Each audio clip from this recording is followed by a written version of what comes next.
நல்ல ஒரு கிராமத்து டேஸ்ட்டில் இடித்த சிக்கன் சுக்கா எப்படி செய்யலான்னு பார்க்கலாமா? ஸ்டவ் ஆன் பண்ணிக்கோங்க, கடாயை வச்சுக்கோங்க, கடலெண்ணெய் ஆட் பண்ணிக்கோங்க. அப்போ தான் ஃப்ளேவர் நல்லாயிருக்கும். அதுக்கப்புறம் ஒரு 4-5 சின்ன வெங்காயத்தை இந்த மாதிரி உரலில் வச்சு இடித்து வச்சுருக்கேன். அதையும் இது கூட சேர்த்துக்கலாம். இடித்து சேர்க்கும் போது அது நல்லா டேஸ்ட்டாக இருக்கும். இந்த மாதிரி 1-2 இடித்து சேர்த்துக்கோங்க.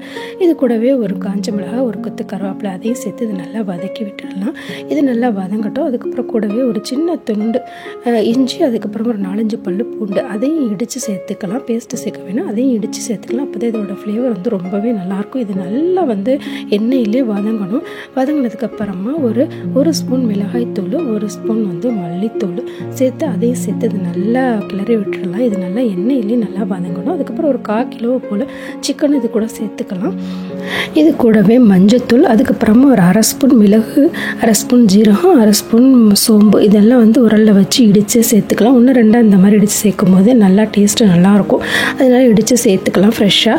அதுக்கப்புறம் இதுக்கு தேவையான அளவு உப்பு, கொஞ்சமாக கரம் மசாலா அதையும் சேர்த்து நல்லா கிளறி விட்டு இதை ஒரு கிளாஸ் தண்ணி போதும். ரொம்ப தண்ணி சேர்க்க வேணாம். அது சிக்கன் சுக்கா தான் பண்ணுறோம். ஸோ அதனால் ரொம்ப தண்ணி சேர்க்க வேணாம். ஒரு கிளாஸ் தண்ணி போதும். ஒரு மூடி போட்டு ஒரு 5 நிமிஷம் லோ ஃப்ளேமில் இல்லை மீடியம் ஃப்ளேமில் வச்சு வேக விட்டுடலாம். அப்பப்போ ஓப்பன் பண்ணி இப்படி கிளறி விட்டுடுங்க.